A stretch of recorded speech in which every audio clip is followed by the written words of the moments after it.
This is to show you how to do an EdPuzzle assignment. You'd go to edpuzzle.com, or it very well could be that your teacher gave you a direct link. So it might bring you straight to it from your Google Classroom. And so you've probably got a code, or they may have given you a direct link like in Google Classroom, and it's going to say, here you are, join class. So you'll join the class. Okay? And then you'll have assignments that are due here. If there's a due date, no due date, and what you've completed. Okay, so let's say you're in blah, blah, blah, whatever class this is, and you've got an assignment that is due. Okay, you click on it, and it's going to say watch the whole video to turn in the assignment. This means the video, you'll see there's no questions on this bar. It means as long as you watch this video from beginning to end, it will turn it in that you completed that. Now there are some assignments that will have questions. Let me show you what that looks like. Let's say you have an assignment. Let's try this one. Let's say you have an assignment and it looks like this, and you've got these little, you see these little teardrop shapes? They're showing you where in the video you're going to have a question. And you can see at the 41-second timestamp, there's a multiple choice question. At the 4:36, these are the timestamps, and they're also down here. Okay? So what you're going to do, and I'm going to make sure I'm going to mute this. Okay, there's two volumes, by the way. There's the volume in like your regular computer, and see there's a volume here. I'm going to turn it all the way down so we're not listening to it, just so that's easier. You can also maximize it. Here you go. If you want it to be full screen, you can still see where those questions are. Either way is fine. So you're going to hit play, and the video is going to go through and do its thing, and you're going to notice that you cannot push ahead. Okay, the EdPuzzle will not let you scrub ahead. You have to watch it. You can't skip ahead of the question. I can't click the question yet. Here you see CC. So CC, you have a lot of languages here that you can close caption the video.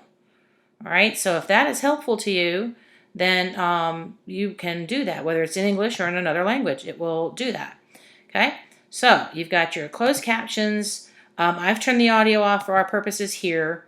I paused it, I played, this will rewind, and you can rewind, you just can't scrub ahead. Okay, that's the difference. So you can rewatch and rewatch sections, but you can't move ahead to the future until you've at least watched it once. Okay, so the next thing I'm going to tell you is when it gets to that question, I'm going to show you what happens. All right, so we said at the 41-second mark, it showed me there was a question. Here it comes. Okay. It's going to pop up a question based on what the video was about. Okay? Now there's options here to rewatch again. Same as that little rewind button down there. I can rewatch it and rewatch it and rewatch a video in EdPuzzle before I decide to answer. But once I decide to answer and hit submit, that's it. I can't go back and fix it. So I'm going to rewatch that section until I'm really sure. And then I would have heard the video and know the answer to this question based on the video. Let's just pick one and see if I am right, because I wasn't listening. Okay? Yeah, hey, I guessed really well. So far I've gotten everything right, 100%, right? Okay? It shows me a little green arrow. What I picked as a check, green arrow is that's what you get.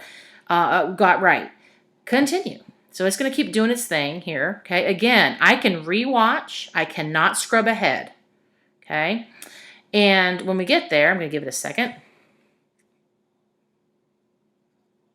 You can always exit full screen. Sometimes the pictures don't all show. The question won't show, and if you exit full screen, sometimes you have a better view if the question isn't coming up. Okay, so next question comes in. Let me show you what it looks like if I get it wrong. But I got to think because I wasn't listening. Okay, so I think this is the wrong answer based on my memory of this John Green video.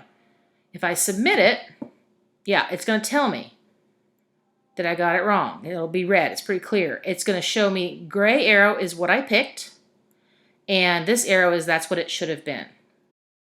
And again, I can hit rewatch if I wanted to see it again, and it'll show me this guy got right. This guy got wrong. Maybe I want to rewatch it. When you're in a Google form, it will not let you pick A and B usually. You pick A, and, then it'll change it to B if you click B. And if you click D, it'll get rid of A and B and pick D. EdPuzzle's a little tricky because that part's not true, okay? In other words, when I get to the next question, again, can't scrub ahead. Okay, so let's say I said it was A. Oh, I changed my mind. I really want it to be C. See how it keeps them both? Like in Google Forms, it doesn't do that. And your other kind of stuff that you do online, it's going to say, oh, you meant this one and get rid of that. EdPuzzle doesn't do that. It lets you pick whatever. I could pick all four if I wanted to. Okay? And if I did that, it's going to say it's wrong even though I picked the right answer. Let me show you what that looks like. Okay? I picked the right answer, but I had these other ones picked. So make sure you are careful that you only pick the one that you want, and make sure if it says pick all that apply or something like that, that you're careful with that. So you can rewatch as many times as you want to, but once you submit the answer, you cannot go back to those wrong answers and resubmit because it's already scored it for you. Now let's say you had to leave your EdPuzzle assignment in the middle of it and come back to it because you didn't get a chance to finish. See how it says unfinished? I've gone back to it. I'm going to open that up, and it has saved my right answer and my two wrong answers, and I can just hit play. Again, make sure to turn that down so we don't blast ourselves while we're doing this. I can hit play, and it's going to let me, scrub ahead to where I ended. That's as far as I can go, and I can continue from there. Okay, so you can see I've moved along the video, and you can see the ones I've gotten right, gotten wrong. The last question is about to happen, and so I'm going to pick that and submit. Hey, continue. It'll say watch the whole video to turn in the assignment, so you're going to need to finish to the end, and then it'll say you're done at the end of your video, and then it'll say show results. When you click that, it's going to show you. So I completed 100% of the video. I got 12 out of 16 right, which would be a grade of a 75%. Helps if you actually listen to the video, right? I did a bunch of them on mute. That is probably not the way to go. And so there you go. If you go back to my classes, and you'll see each of your classes here by whatever classes you have, you can see where it says completed. So you can go back into the assignment under completed, see the grade. This says today in red because it thinks it's late because this is an assignment from last year. And if you go back into it, I can still see all of those, what I got right and wrong. Maybe your parent sees it in PowerSchool and says, what happened? You go, well, I lost it right here, Mom.